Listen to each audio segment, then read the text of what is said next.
哈马斯领导人辛瓦尔日前遭以军袭击身亡。我们知道辛瓦尔呢，他有强硬派这样的标签，而且他也被认为是哈马斯实质意义上的领导人啊。那么他的身亡对哈马斯整个的作战士气会有什么影响？现阶段哈马斯在加沙的武装力量有点群龙无首啊，但从士气上我觉得不会影响。以色列公布最后的辛瓦尔的这个细节是个败笔，他反而把辛瓦尔塑造成为一位英雄。那么阿拉伯伊斯兰世界现在到处都是辛瓦尔的画像，甚至因为把它，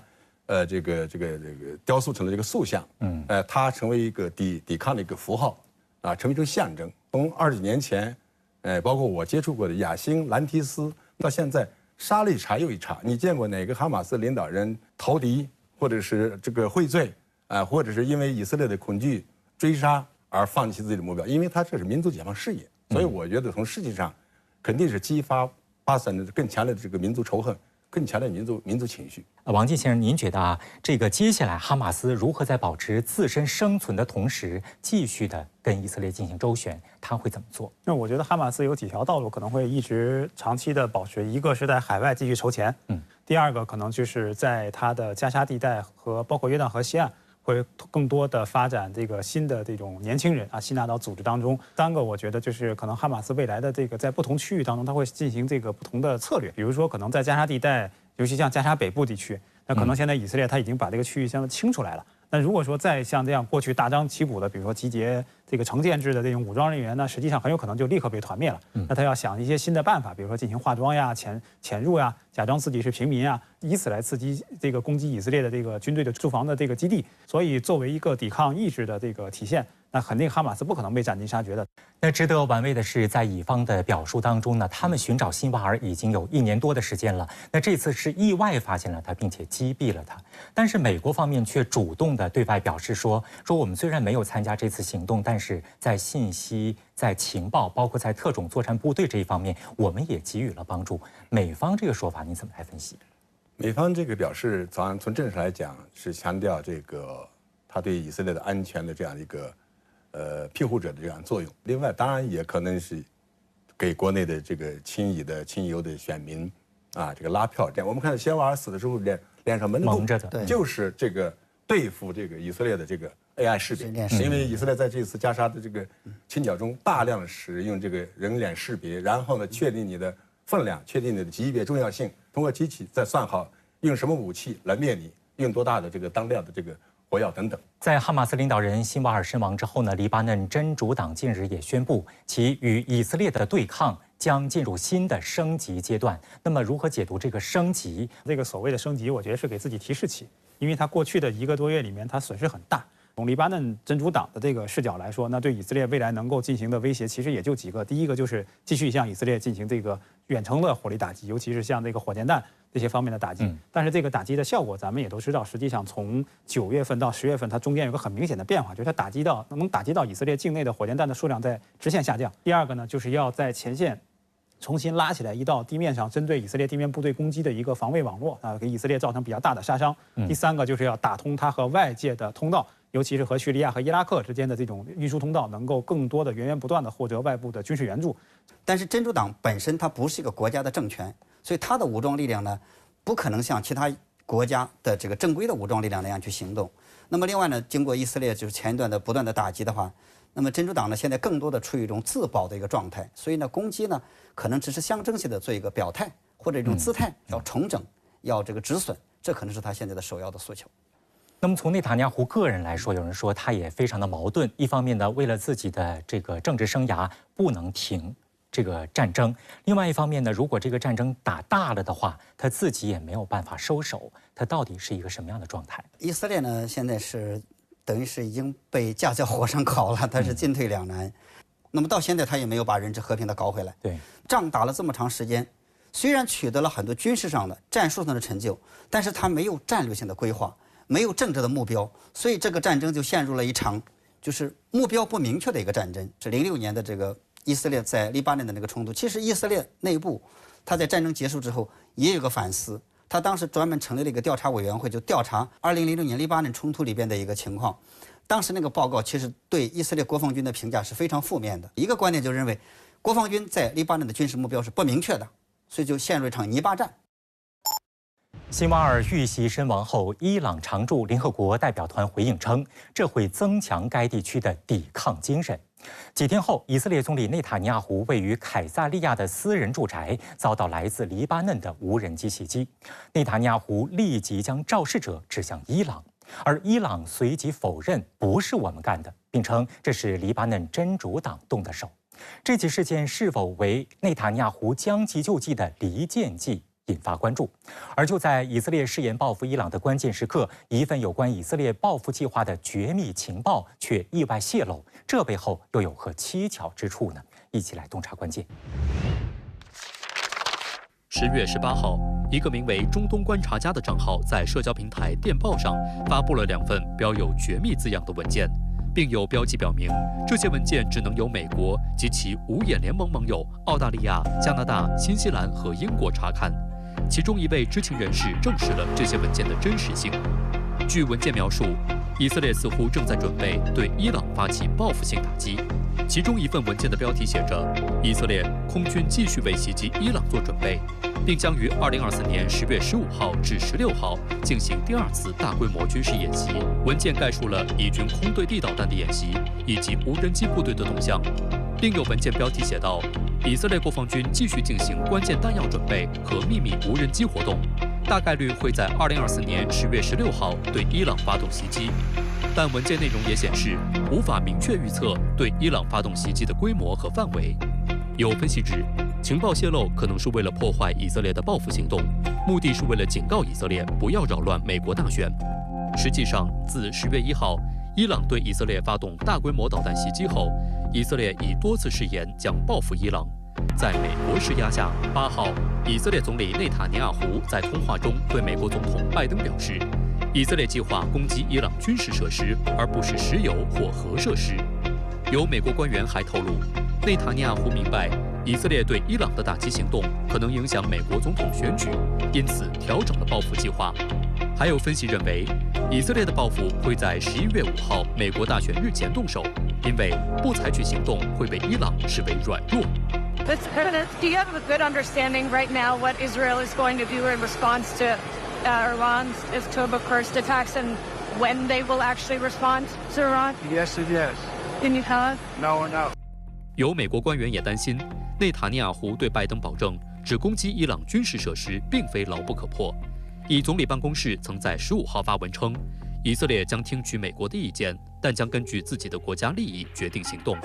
观察指出，就目前来看，以色列有可能把第1轮的攻击目标集中在伊朗的弹道导弹基地、防空系统、空军基地以及革命卫队的指挥中心。尽管以色列不太可能在第1轮攻击中袭击纳坦兹和福尔多油浓缩设施，但作为威慑信号，仍可能袭击包括萨甘德油矿、德黑兰核研究中心、加氢油矿、阿尔达坎黄冰厂等核研究相关目标。另一方面，美国的监控信息显示，这次以色列筹划的远程攻击主要依靠重型战斗攻击机 F-15，他们将携带空射导弹出击，在伊朗防区外，也就是伊拉克上空发射。隐身战斗机 F-35则可能执行关键的点穴打击任务，在袭击开始时摧毁伊朗的监控雷达、防空导弹系统，减轻 F-15受到的威胁。有观察指，为应对伊朗4月和10月的来袭导弹，美以可能已经消耗了大部分反导拦截弹。一名前美国国防部高官直言，一旦再度遭到大规模饱和式袭击，以色列防空系统将不堪重负，而美国提供援助的能力正接近临界点。生产剑3反导系统拦截弹的以色列航空航天工业公司 CEO 博阿兹利维日前就提到，该公司正在3班岛以确保生产线运转，但生产拦截导弹不是几天就能完成的。外界关注到，伊朗通过2次对以袭击，在弹道导弹、战斗无人机和巡航导弹等领域都展现了一定实力。除了拥有超过3000枚弹道导弹，伊朗还积极开发使用固体燃料的导弹，提高了快速反应和部署能力。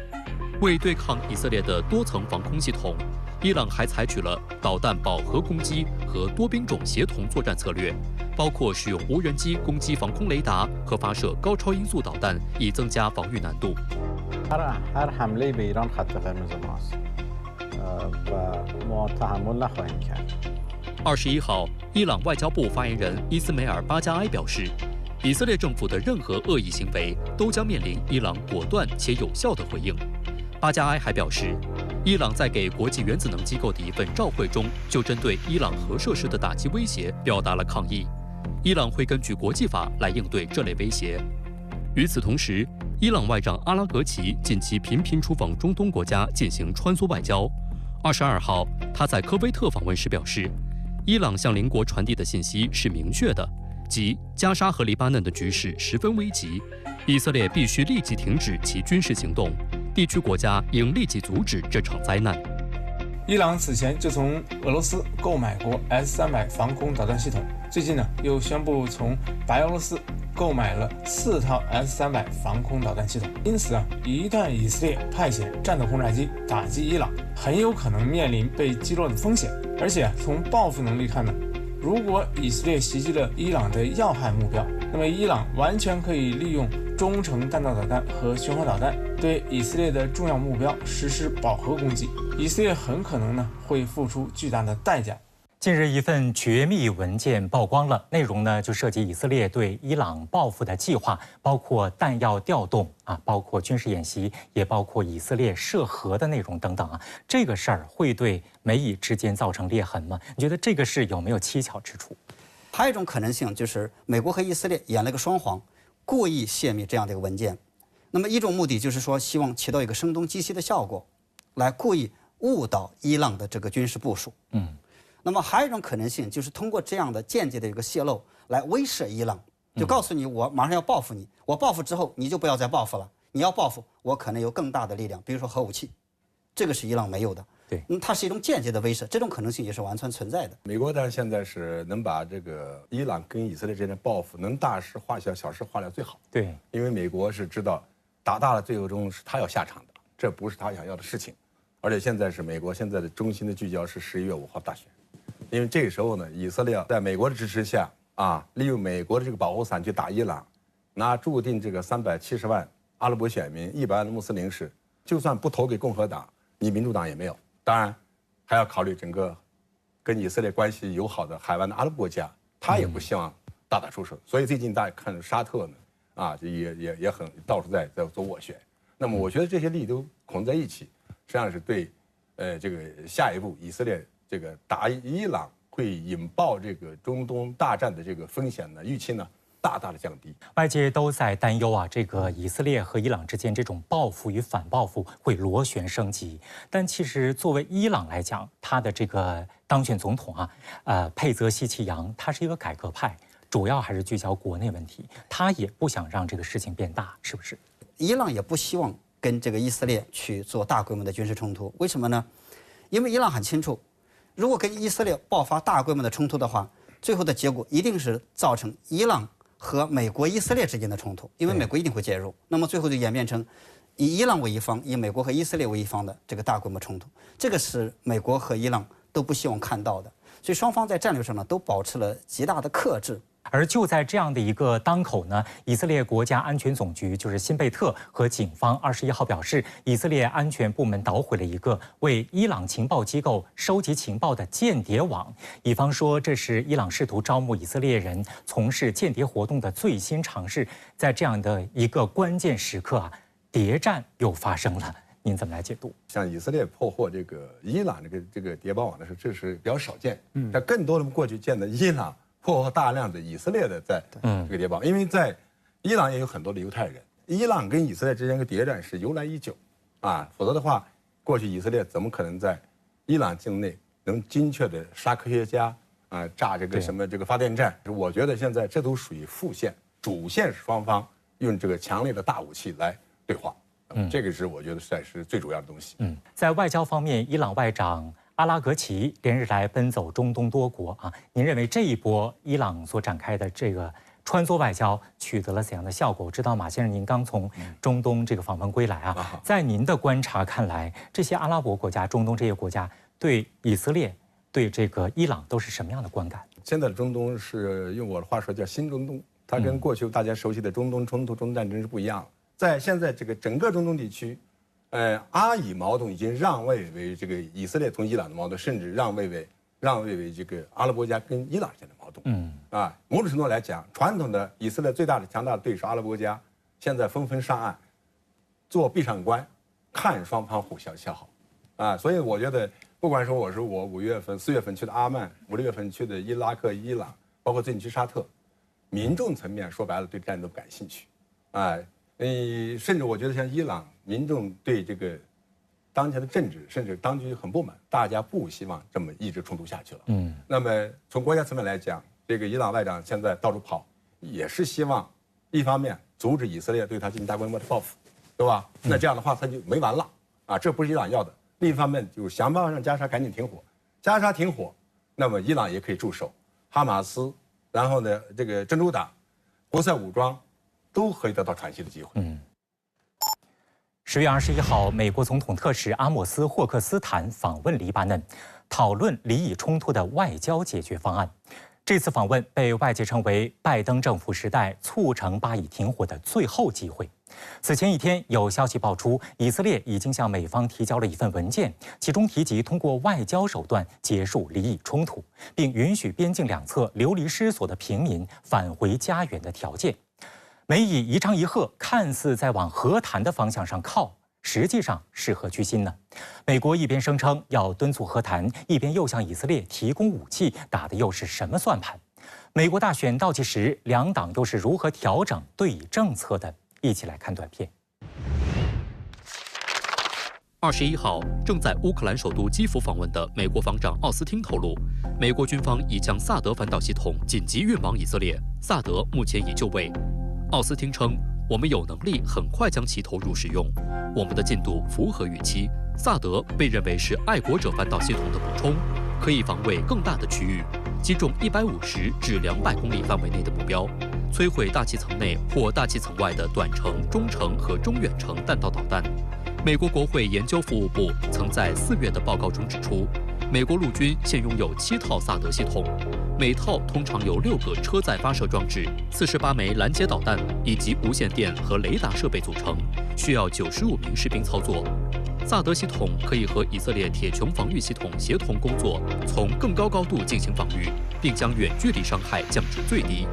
此番美国在以色列部署萨德反导系统，就是要帮助以色列回击10月1号伊朗对以色列的袭击，提升以防空能力。而以色列日前又向美喊话，要求美国提供第2套萨德。伊朗方面释放消息称，伊朗的城堡破坏者2导弹能够在35公里以下的高度飞行，这一高度低于萨德系统的最低探测高度，这使得该导弹能有效绕过萨德，打击预定目标。تصور کنید تا دهها می توانند نقص شما را در دفاع جبران کنند این هم اشتباه است به لوله های این لانچرها اعتماد نکنید。观察指出，随着美国大选投票日临近，美国民主党政府心情复杂，既要表现出对以色列的支持，又不能推高地区局势。21号，美国国务卿布林肯前往以色列，希望能借哈马斯领导人辛瓦尔之死促成加沙地带停火。这是自去年10月7号本轮巴以冲突爆发以来，布林肯第11次访问中东，外界颇为关注。不过，白宫马上表态为预期降温。据报道，对于是否恢复谈判，白宫国家安全委员会战略沟通协调员约翰·科比没有正面回应。实际上，早前坚持与拜登政府的对以政策做切割的美国民主党总统候选人哈里斯，近期则向外界重申支持以色列的自卫权。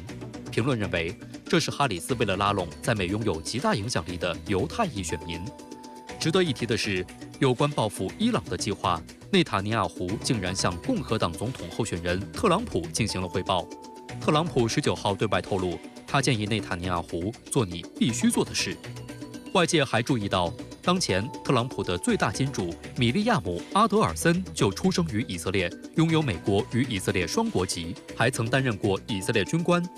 15号，美国联邦选举委员会披露的文件显示，阿德尔森兑现了在美国大选季开始时做出的承诺，向支持特朗普参选的竞选委员会捐赠了1亿美元，超过了特斯拉总裁马斯克。阿德尔森净资产达357亿美元，其家族长期以来都是共和党候选人的最大金主之一。